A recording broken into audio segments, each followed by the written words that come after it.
एक देश के तौर पर जो 75 वर्ष पहले पुनर्जन्म को प्राप्त हुआ है, हम वहां पर प्रगति की दौड़ में पिछड़ गए। हमने जाहिलियत को काबिलियत के ऊपर रख लिया। हम नाकाबिलियत को अपने साथ लेके चलने की जिद ठान बैठे, जिसका परिणाम आज यह है कि मूर्खों द्वारा शासित होकर सामाजिक सद्भाव, सामाजिक समानता की बात कह के अपने आप को गौरवान्वित महसूस कर रहे हैं।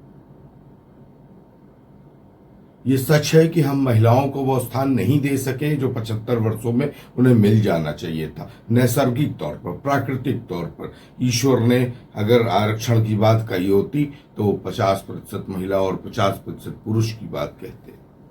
हम विद्यार्थियों को साफ सुथरा इम्तहान देने की एक व्यवस्था नहीं बना सके। पेपर लीक हमारी पूरी व्यवस्था के ऊपर एक काला धब्बा की तरह हो गया।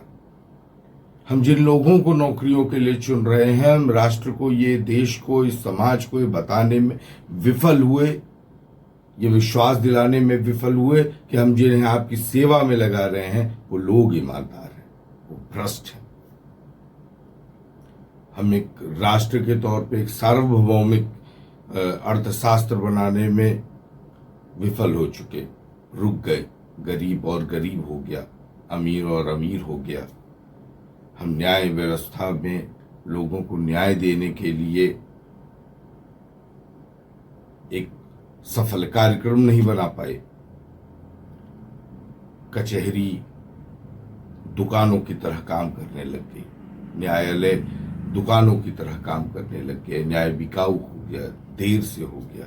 लोगों का विश्वास आज न्यायालय पर से बिटक गया है। अमीर न्याय खरीद सकता है, यह हर गरीब के मन में विश्वास बैठ गया। बिना भ्रष्टाचार के, बिना घूसखोरी के देश नहीं चल सकता, यह विश्वास हो चुका है। और इन सब के पीछे एक ही वजह है, इन सब के पीछे एक ही कारण है। हमने योग्यता को नकार दिया, हमने मेरिट को नकार दिया, हमने आरक्षण ऐसी राक्षसी को पाल लिया। ये सुरसा की मुंह की तरफ फैलती जा रही है। और चाहिए, और चाहिए। 80%, 85%, 100%, यहां भी वहां भी, हर जगह योग्यता को अपमानित कर रहे हैं। हमारे मेरिट के लोगों को, हमारे योग्य लोगों को, हमारे क्या ऐसी पूरी दुनिया में हमारे खिलाफ खड़े हुए देश हमारे विरुद्ध हमारी ही बुद्धिमत्ता को, हमारे ही युवा को, हमारी ही योग्यता को, हमारी ही मेरिट को हमारे विरुद्ध उपयोग में ले आ रहे हैं। हम पर शासन करा जा रहा है और हम उनको अपना वंशी कहकर खुश हैं। क्यों? क्योंकि हमने 75 वर्षों से इस आरक्षण को, सामाजिक समानता के एक चोले को ओढ़कर मूर्खों को अपने ऊपर शासन करने का अधिकार दे दिया। ये लोकतंत्र नहीं है, ये मूर्ख तंत्र है, ये भीड़ तंत्र है। ये उत्साह नहीं बढ़ाता, ये हतोत्साहित करता है। ये बुद्धिमान को हतोत्साहित करता है कि तुम मूर्खों द्वारा शासित होगे। ये भ्रष्टाचार को उत्साह देता है कि घूस लेकर और घूस देकर इस पूरी न्याय व्यवस्था में तुम सर्वोपरि हो जाओगे। मित्रों, समय आ गया है 75 वर्ष बाद इस राक्षसी का अंत करने के लिए एक आंदोलन खड़ा करना पड़ेगा, एक आक्रोश खड़ा करना पड़ेगा, एक आवेग खड़ा करना पड़ेगा। इस देश को, इस राष्ट्र को पुनर्जीवित करने के लिए, प्रगति के पथ पर लाने के लिए, भारत को 500 वर्षों के और आगे ले जाने के लिए हमें अयोग्यता को नकारना पड़ेगा, हमें मूर्खों के शासन का अंत करना पड़ेगा। और यही वास्तविक लोकतंत्र की स्थापना हो सकेगी।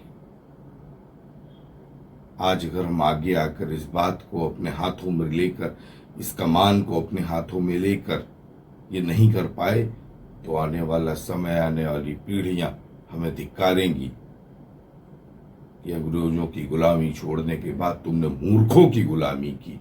शेरों ने शियारों के शासन को न्योता दे दिया। अब कुछ भी हो जाए,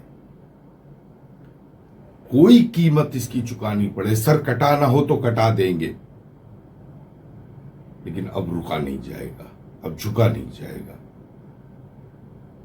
इस राष्ट्र को महान बनाने के लिए, इस देश को महान बनाने के लिए, लोगों में लोकतंत्र के विश्वास को फिर से जिंदा रखने के लिए हमें और आपको इस आंदोलन में आगे आना ही होगा, इस देश को महान बनाना ही होगा। मैं आप सभी से विनम्र निवेदन करता हूं, उत्साहपूर्ण निवेदन करता हूं कि सुधार उधार की बातें नहीं होंगी।